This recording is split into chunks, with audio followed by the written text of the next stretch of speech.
Welcome to the pilot episode of the People Podcast.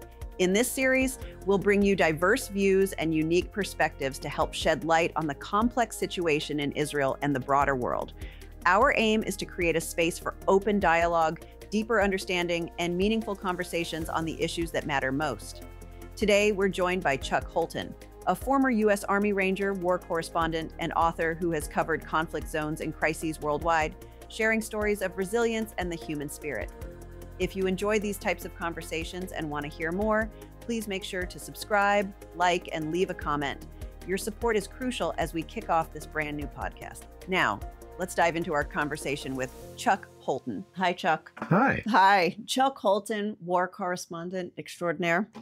Tell me about how you got to Israel after October 7th to cover this war. I was covering the conflict in Armenia on the 7th of October.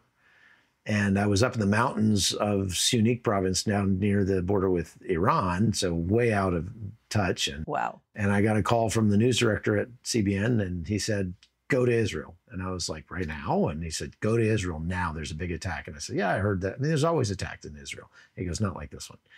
And so then I started actually getting on and reading about it. And I was like, holy cow, this is big. So I jumped on a plane and got here on the 9th and immediately came down to the south and actually was one of the first journalists allowed into Kibbutz Be'eri after the attacks. And there were still bodies and body parts being collected from around the kibbutz. It was crazy. And after almost getting shot about 4 times as I'm driving around trying to do, because everybody was still really freaked out. There were still terrorists running around, and they, some stranger comes driving up and starts filming stuff or whatever.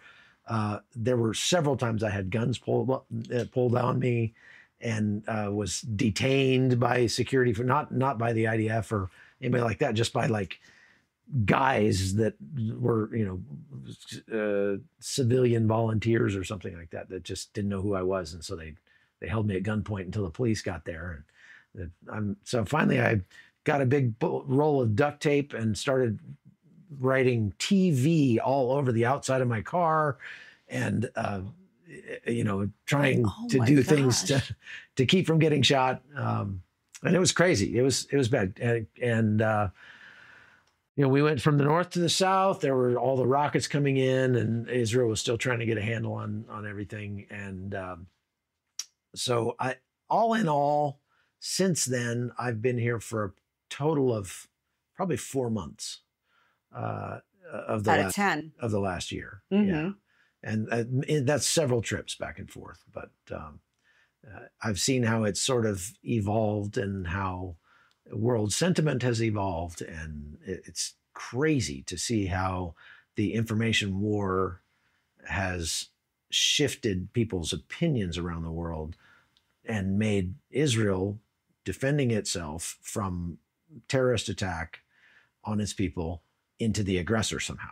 It's been unbelievable to see that happening. And so I feel like it's kind of my responsibility to keep this in the forefront of people's minds and try to counter that narrative in the public space and help Israel. Israel has not been, I have to say, the IDF and the Israeli government have not been fantastic in fighting the information war or even understanding the importance of fighting the information war. So they've not been their own best friend, in terms of trying to gain the momentum that they need in public opinion to have the support they need to finish this war the way it needs to be finished. But we're trying to help them nevertheless, trying to do the best we can. How does this war compare to others that you've covered? Like, for instance, you were saying you were just in Armenia, and of course, you were probably there also in, was it 2020? Yes. So how does it and compare? Ukraine and Afghanistan and Iraq and Syria. I've covered every war in the last 20 plus years. Yes, so I'd be interested to see like how war itself has evolved and how war reporting has evolved, and then compared this particular warfare, which is well, every war has its own unique flavor. And so no two wars are the same. And over time, if you go back to the beginning when I started covering the war on terror in Iraq in 2004 or whatever, the importance of the information war has always been a part of war. Mm-hmm. There are various different zones of battle, if you want to call it battle space, the military calls it. There's a kinetic battle space, which is where the bullets are flying. There's a information battle space where the words are flying. And very often, I mean, starting back in, they say Vietnam was the first truly like televised war. The information war was important, but it was shaped by what was happening in the kinetic battle space. Over time, that's shifted. And now the information battle space has a very profound and real effect on what happens in the kinetic battle space. Mm-hmm. So at some point, and I think really the shifting point that I saw was in Ukraine, it got to the point where people's perceptions of what's happening actually shapes what is actually happening and not the other way around. And that because people's perceptions shape policy, shape support as far as material support in terms of humanitarian aid and military aid and things like that. And that support can make the difference between winning and losing on the actual battlefield. So now the information battle space is the premier battle space for any conflict. And I think that a lot of countries that, like Israel, that find themselves embroiled in a war have a hard time getting their mind wrapped around that. So they're focusing on the wrong things in some sense. And that will have a profound effect on how this war plays out, without a doubt. You know, I was wondering, because were you here in April when the Iranian attack was launched? No. The hundreds of drones. I wasn't in Jerusalem. So it was so interesting. I mean, speaking of information warfare or information, the battleground of information, we were literally sitting around with like our watch on, okay, they're like, oh, they're going to get here. The drones are going to get here in this many hours. And I was like, this is not normal. Like, there's no element of surprise. Yeah.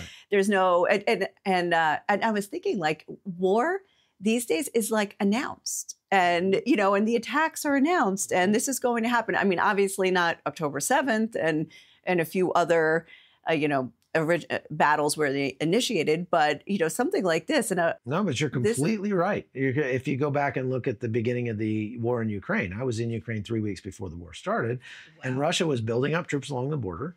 And they were saying, "Oh, we're just going to do training exercises over here. This is not but the United States and the West, with their intelligence services, was saying, no, Russia is going to attack Ukraine on this day, on February 22nd. And Russia was like, no, we're not. No, we're just training. But then they did. And so like we had total advance notice of everything that was going to happen. We planned our travel around it. We were in the Donbass 2 days before the attack happened, and we're like, okay, tomorrow we'll leave and go back to Kyiv, so we'll be there when the war starts. And yeah, it's crazy that there's that much information out there. Yeah. And now there's the belligerents. I mean, Iran is doing exactly the same thing. They're running these training exercises in Western Iran with their missiles. Mm-hmm. And then, no, we're just training. And the United States and other Western nations are using their security services go, no, this is a war posture. They're preparing for war, and it'll probably happen on the night of the 12th of August. Well, then Iran figured out that the smartest play there, Iran had 5 things they could have done in terms of retaliating for the killing of Ismail Haniyeh.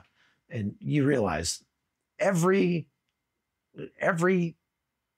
event in this conflict is a retaliation for the previous event. Yes. So it's a retaliation for the retaliation of the retaliation of the retaliation. Dating back to October 7th. Or dating back to 3000 BC. Exactly. I was going to say 1948. Yeah, sure. Right. Let's go to BC. Yeah. Exactly. Right. So what you're talking about then is Iran looking at this, and it's always war evolves, right? Mm-hmm.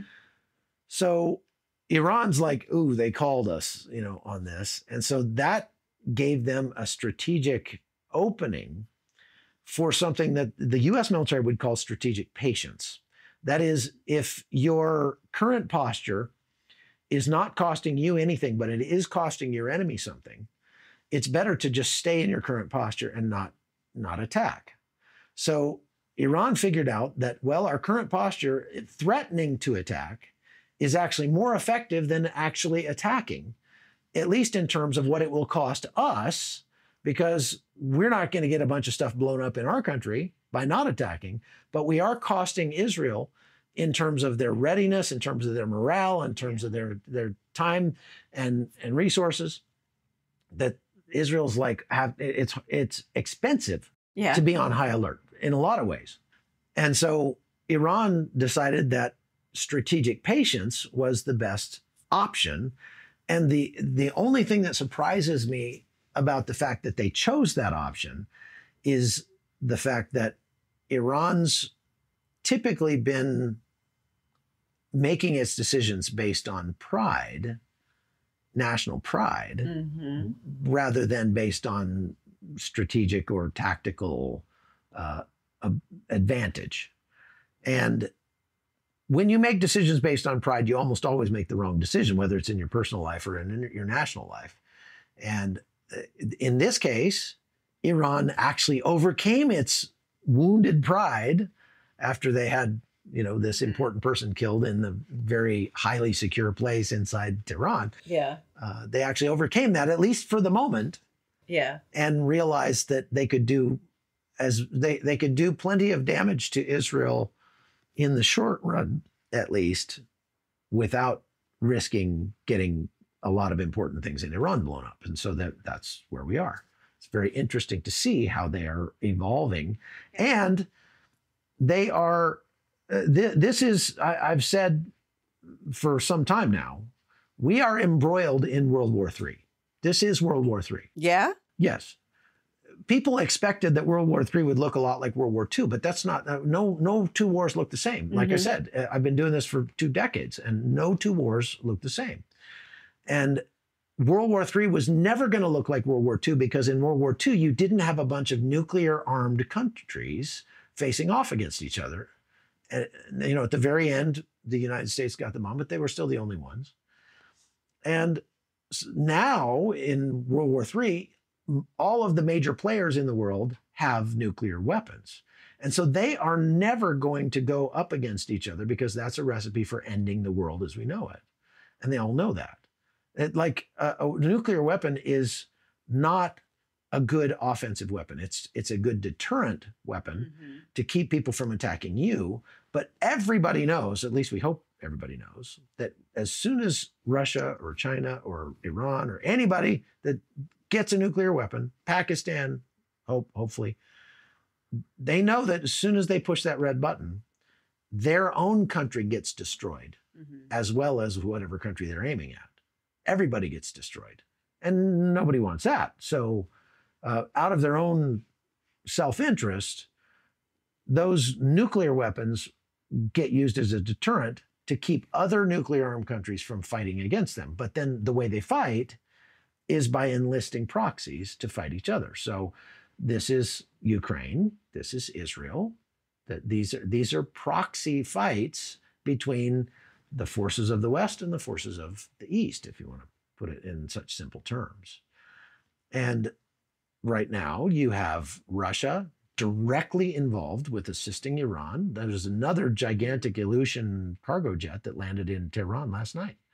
And they're not dropping off blankets. They're dropping off missiles, and they're dropping off electronic warfare systems, and they're even dropping off fighter jets to Iran.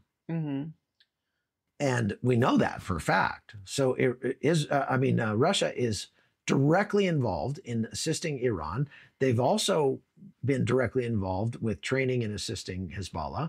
They've also met with the leaders of Hamas. They've also they have trainers, they have Russian trainers in Yemen helping the Houthis know which ships to target and which ships not to. So Russia is directly involved with this war. The United States is obviously directly involved on this side. Mm-hmm. And, China is trying to pretend they're not involved, but they're certainly trying to profit off of whatever's going on by buying oil from Iran at reduced rates. So they're funding Iran in violation of the sanctions against Iran. So all the major players are involved here. And so how can you say this isn't a world war when everybody from, and again, even if they're not involved in the kinetic realm, they are involved in the information realm. So everybody from India to Colombia is somehow involved in taking a stand one way or the other in this war. And when that's the case, it's hard. I think that when the history books are written 100 years from now, if the Lord tarries, this will be part of the beginning of World War III. Wow, that's so interesting because the whole world is involved. And I guess unlike World War II, this day and age, everybody's involved. Everybody's online. Everybody's talking. And the information battle space wasn't such a big deal in World War II, and it is now. Like I said, it's the primary battle space now. Mm-hmm. Name me a country that has not taken a stand in the information realm on this war or on the war in Ukraine.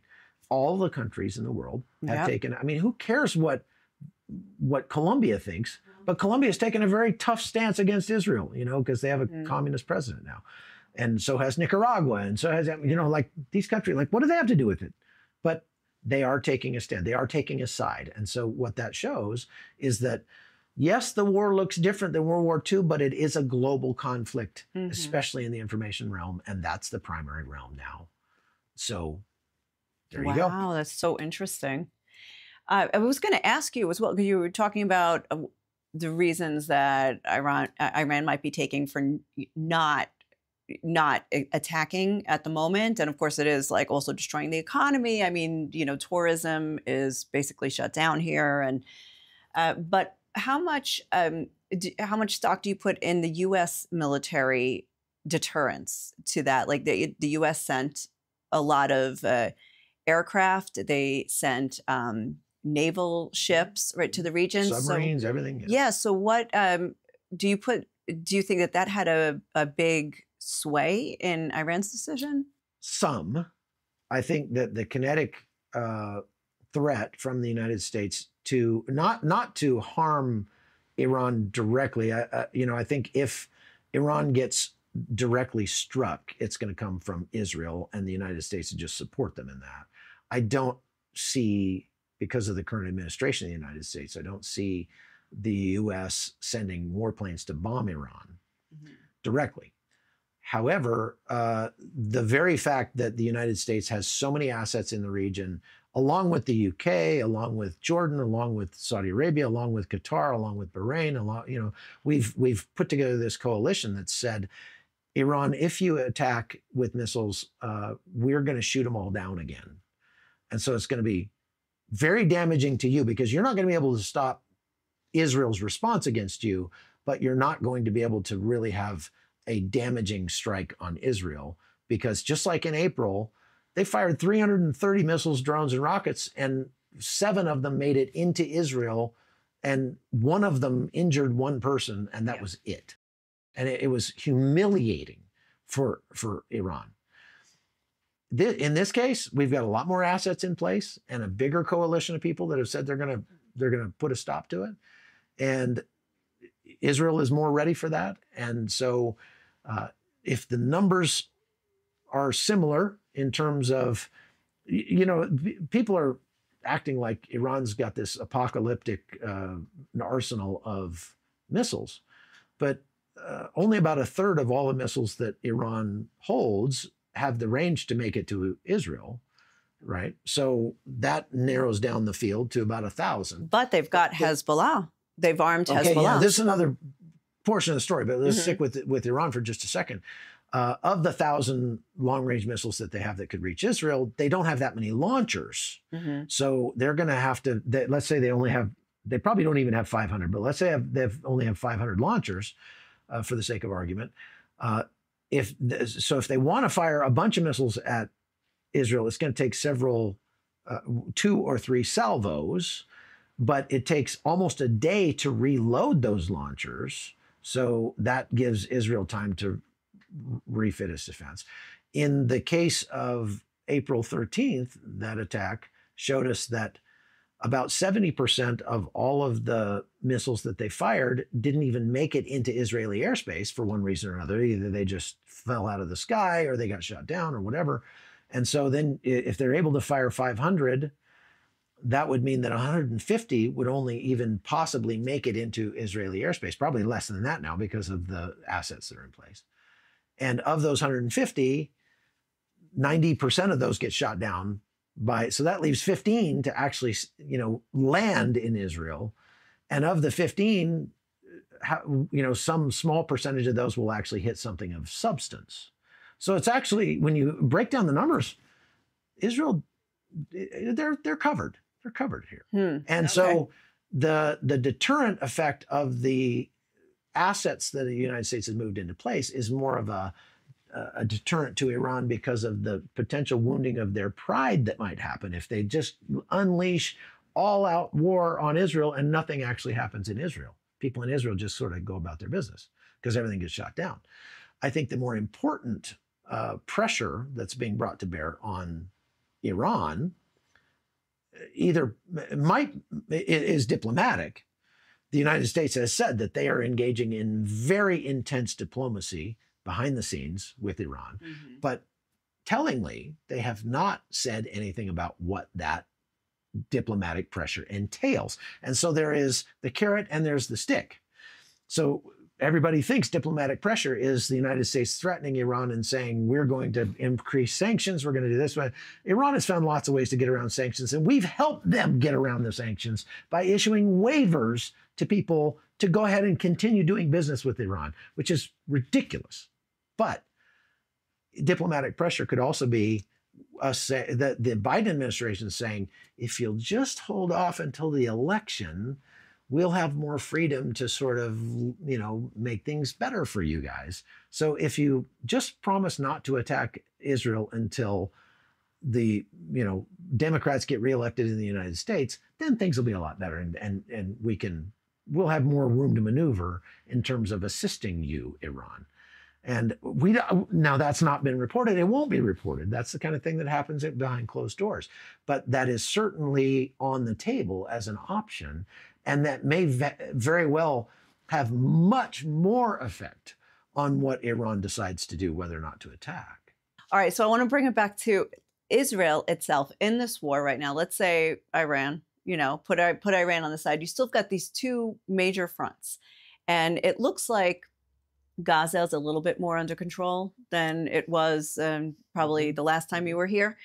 And also, of course, there's the north, which I'm not sure how that's going to play out. But for Netanyahu has said that for the war to end in Gaza, it's the complete dismantling of Hamas. And he has some other goals, but I'm wondering, first of all, how do you completely dismantle Hamas? How do you know that you've done it? How do you know when you're complete? And how do you see this ending? At least wrapping up, let's say, the southern front.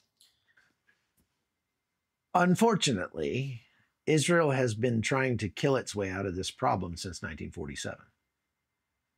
And it hasn't worked.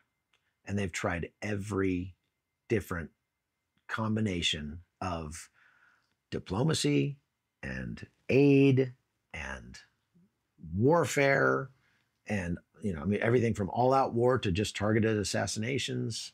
The Mossad has conducted more than 800 targeted assassinations since they were founded, okay? And this is taking out the leaders. So they've done everything from trying to take the head off the snake, and that hasn't worked. Try to take the tail off the snake, try to take everything in the middle off the snake, and it just keeps regrowing. Hamas is more like weeds in a garden than it is like a snake, like something you can just kill one person and it's going to crumble, right?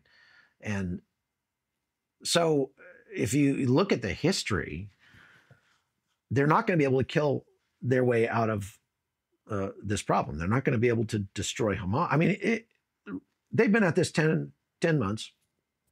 in Gaza. They've killed maybe 15,000 terrorists.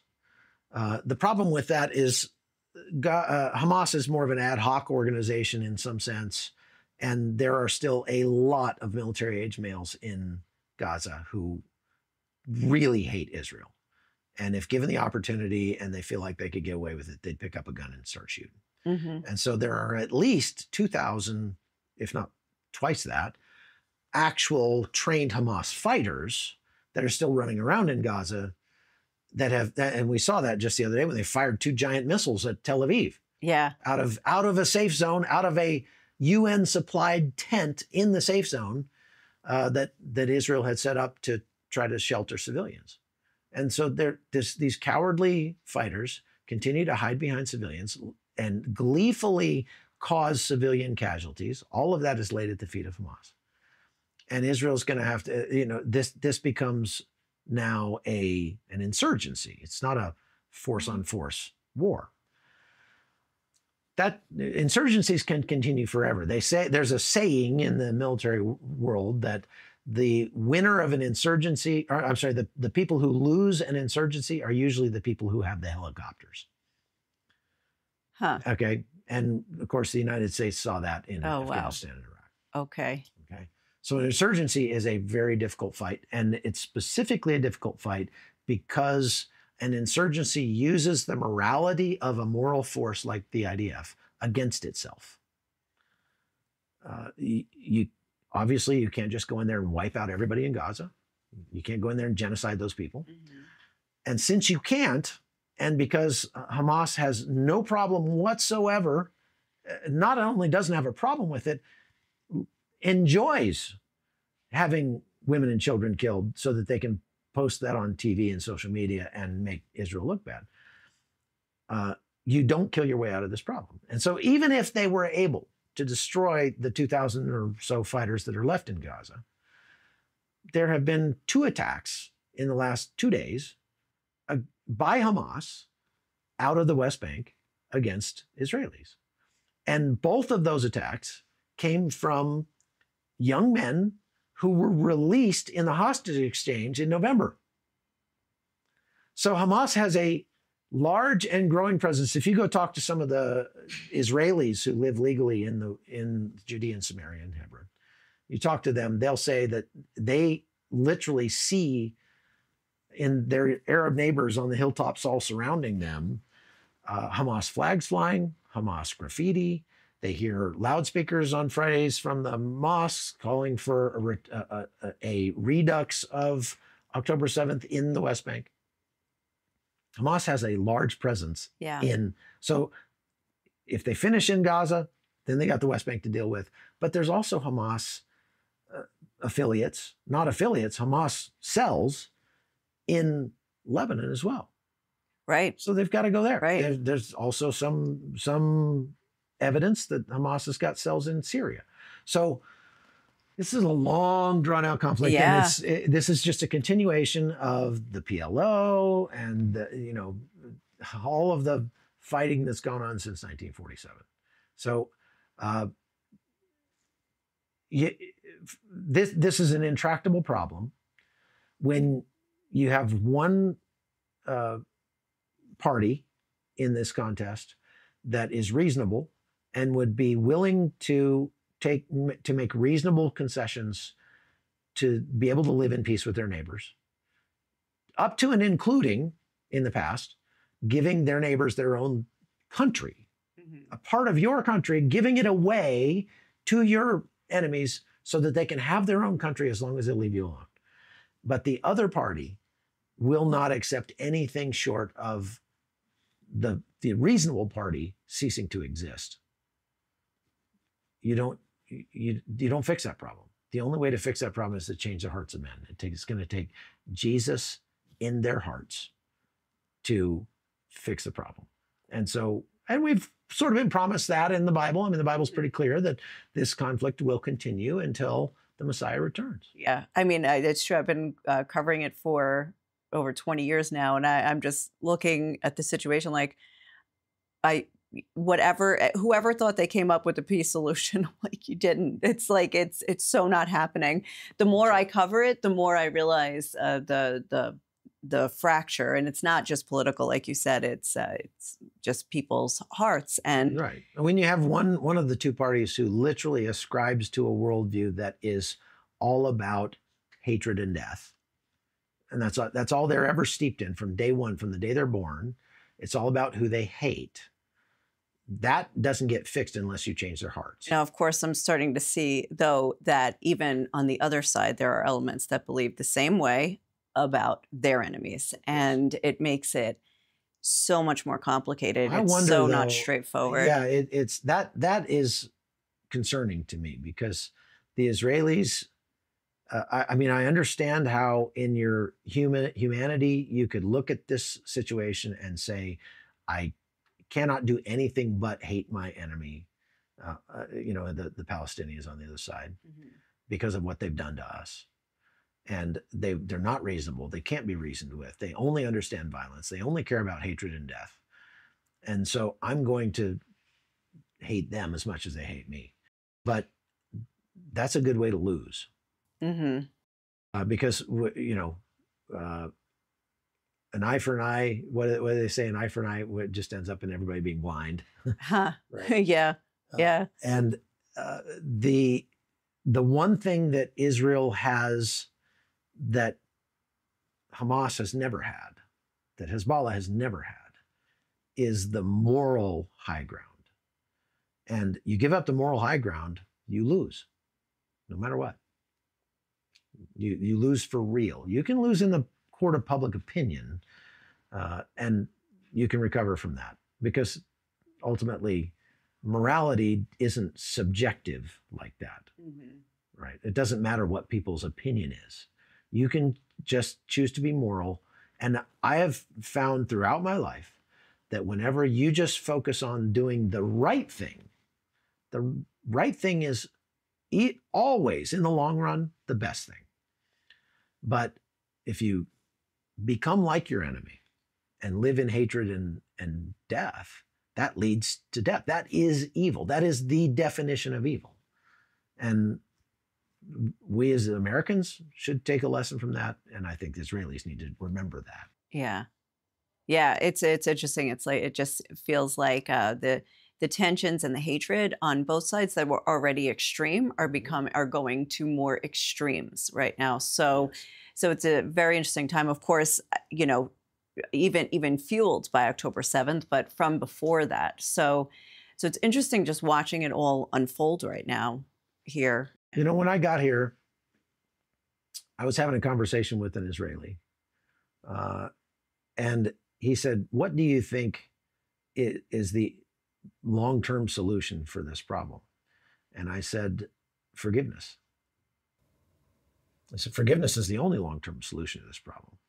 And he said, "What are you saying? Are you saying we should forgive them for what they've done to us?" And I said, "Yes, that is the message of Jesus Christ. He forgave me when I was his enemy, right?" And he said, we can never forgive them for what they've done. And I said, then you'll always be in this problem. You'll never get out of it. Wow. And it's going to take something supernatural to also get out of this problem, but also to rebuild, repair, restore on both sides. Because people talk about the trauma that Israelis are going through. We're not even yet touching the surface of, the Gazans and the trauma that they went through and are going through, still moving from place to place and homeless. I want to clarify too, what I mean by forgiveness is that only people can forgive. Only individuals can forgive. Nations, corporately, that doesn't work like that. Right. The job of the government of a nation is to safeguard its citizens. And in that case, the most loving thing that a government can do is go kill the people who are trying to kill its citizens. And that's why C.S. Lewis said that all killing is not murder, just like all sex is not adultery. There are justified reasons to kill bad people.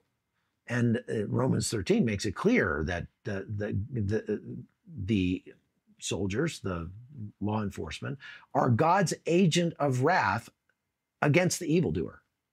That he's established institutions like armies and police in order to allow rulers to do their job to safeguard their people.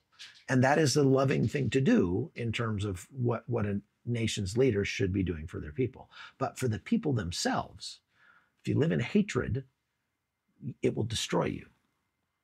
Right. And this is the difficult lesson that Israelis maybe are not ready to hear yet. Yep. And probably Palestinians too. Without a doubt. Yeah. Without a doubt. So, well, I want to tell you, there's something you said to me when we first met a couple months ago when you were here.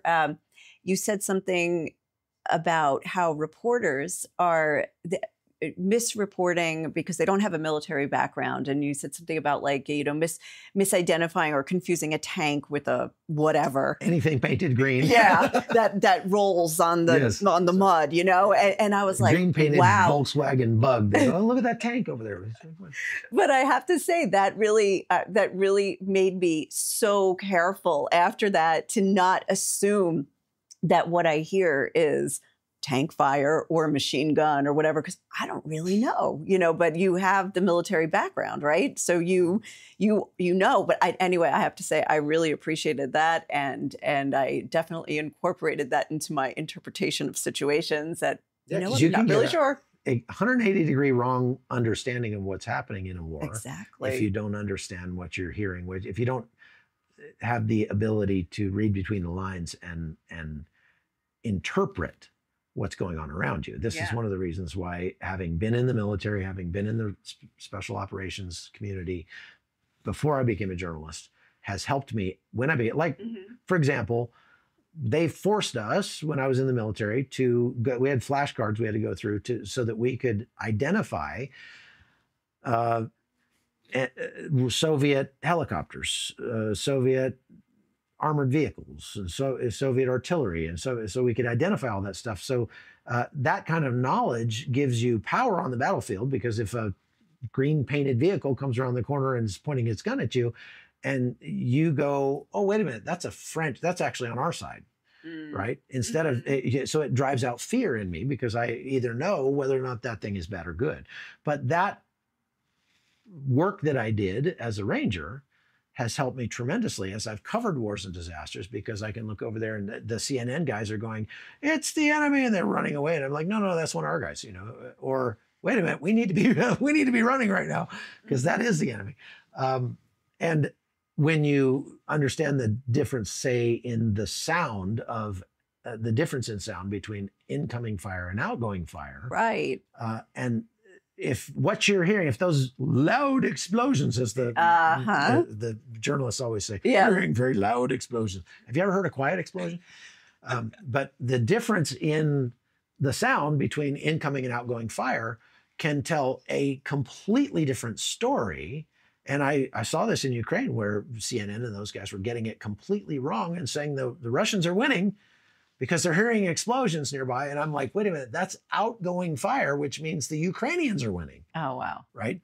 And so, yes, it is important. And this is the kind of experience that you can only get by being there, really. I mean, it's not really the kind of thing you can read about. That's true. So it takes time. That's true. Well, I really appreciate that. All right, look, I want to wrap this up, but I want to ask you a somewhat personal question, because you're an advocate for Israel, but you're also an advocate for Armenia. And Armenia is also very, very dear to my heart. But a lot of Armenian Israelis have a problem with the fact that Israel, the country they live in, sells weapons to the arch enemy of Armenia, Azerbaijan. How do you deal with that? I've told a lot of Armenians this. When Israel decided to sell weapons to Azerbaijan, they were not thinking of Armenia.